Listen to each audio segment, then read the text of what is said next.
एक छोटा सा गांव था। वहाँ एक गरीब दंपति किशन और मीरा अपनी रोजी रोटी के लिए आलू पूरी का ठेला चलाते थे। उनकी पूरी का स्वाद लाजवाब था। मसालेदार आलू की सब्जी, ऊपर से हरी मिर्च और धनिया की खुशबू और फूली फूली गर्म पूरी। लेकिन पता नहीं क्यों अब उनके ठेले पर कोई आता ही नहीं था। उसी गांव में मोहन नाम का एक आदमी भी आलू पूरी बेचता था। उसके ठेले पर रोज इतनी भीड़ रहती कि जगह भी नहीं मिलती थी।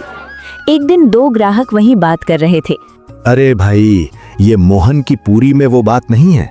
स्वाद तो किशन वाली पूरी में है, पर जाने क्यों पैर खुद ब खुद मोहन के ठेले की ओर खिंच जाते हैं। सही कहा रे। पहले तो रोज किशन की पूरी ही खाते थे।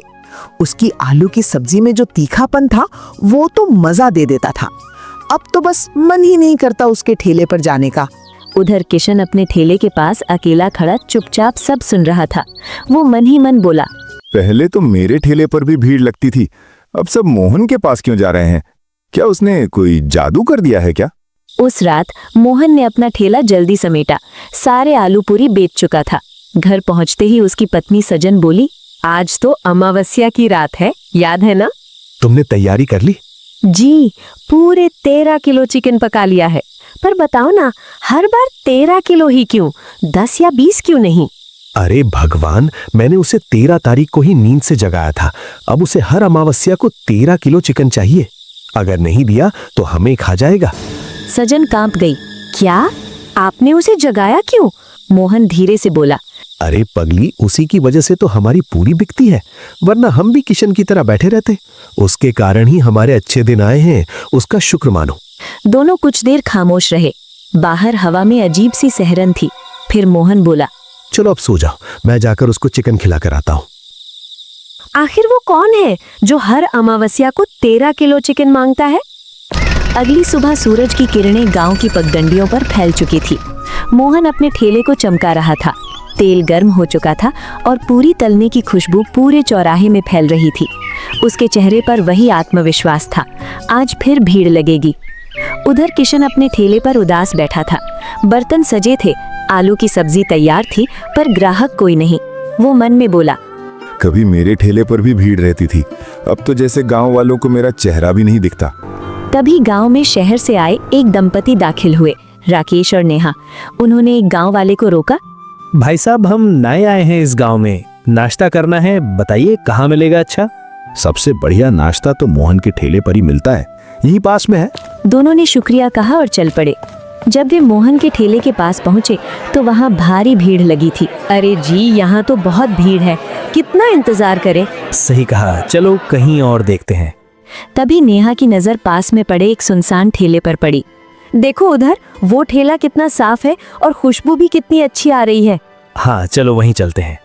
वो दोनों किशन के ठेले पर पहुंचे। किशन ने उन्हें देखकर मुस्कुराते हुए कहा, आइए सर मैडम, गरम गरम आलू पूरी दूं? हाँ भाई, 2 प्लेट देना, और हाँ, पूरी एकदम फूली हुई होनी चाहिए। किशन ने स्नेह से 2 प्लेट परोसी। दोनों ने पूरी चखी। वाह, ये तो वाकई लाजवाब है। सच में भाई, तुम्हारी पूरी का तो कोई जवाब नहीं। पर एक बात बताओ, इतने बढ़िया स्वाद के बाद भी यहाँ कोई ग्राहक क्यों नहीं? क्या बताऊं साहब, उस मोहन ने कुछ जादू कर रखा है। गांव वाले अब मेरे ठेले की तरफ देखते भी नहीं। आप शहर से हैं इसलिए बच गए, नहीं तो आपके पैर भी उसी के ठेले की ओर खिंच जाते। अरे भैया, ऐसा कुछ नहीं होता। अपने कर्म देखिए, जादू टोने पर क्यों दोष डालते हैं? इतना कहकर दोनों चले गए। पर उधर मोहन ये सब दूर से देख रहा था। वो तुरंत अपना ठेला समेटकर जंगल की ओर निकल गया। अंधेरा गिरने लगा था। जंगल के भीतर वो एक पुरानी गुफा में दाखिल हुआ। भीतर से कुछ मंत्रों की आवाज आई। हवा भारी हो गई और ठीक 10 मिनट बाद वो पसीने से तर हांफता हुआ बाहर निकला। अगली सुबह वही शहर वाले फिर नाश्ते के लिए निकले। सुनो जी, पता नहीं क्यों मेरा मन उस मोहन के ठेले पर जाने का कर रहा है। अरे मेरा भी। कल तो मैंने कहा था वहाँ भीड़ ज्यादा है, फिर भी मुझे आज वहीं जाने का मन कर रहा है। दोनों हंसते हुए सीधे मोहन के ठेले पर पहुंचे। किशन दूर से ये सब देख रहा था। उसका चेहरा सफेद पड़ गया। तो अब उन पर भी जादू चल गया। जब राकेश और नेहा नाश्ता करके लौट रहे थे तो रास्ते में गांव के मुखिया मिल गए। कैसे हैं शहर वाले बाबू, कैसा लगा हमारा गांव? बहुत प्यारा गांव है मुखिया जी, बस एक अजीब बात है। कल हम किशन के ठेले पर गए थे, आज जाने क्यों हमारे पैर खुद ब खुद मोहन के ठेले की ओर खिंच गए। कुछ तो अजीब है उस ठेले में। अरे नहीं बाबूजी, कुछ अजीब नहीं। मोहन के आलू पूरी का स्वाद ही ऐसा है कि लोग खुद खिंच जाते हैं। पर राकेश और नेहा जब आगे बढ़े तो दोनों के मन में एक ही सवाल गूंज रहा था, क्या सचमुच स्वाद खींचता है या फिर मोहन का कोई रहस्यमयी राज। शाम का समय था। किशन अपने घर में चूल्हे के पास बैठा था कि तभी दरवाजे पर दस्तक हुई। दरवाजा खोला तो सामने राकेश और नेहा खड़े थे।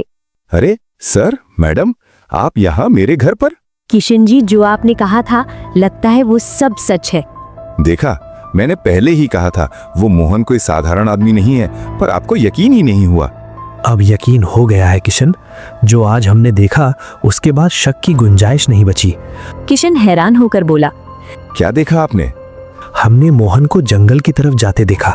एक थैली में कुछ था, शायद वही राज छिपा है वहां। तो फिर देर किस बात की? चलो आज उस जादू का पर्दा फाड़ ही देते हैं। तीनों जंगल की ओर निकल पड़े। हवा ठंडी थी, पेड़ झूम रहे थे और चारों तरफ एक रहस्यमयी सन्नाटा था। सुनिए, ये कैसी गंध है? चिकन की खुशबू जैसी। लगता है मोहन ने ही चिकन लाया होगा। दूसरा कौन जंगल में चिकन लाएगा?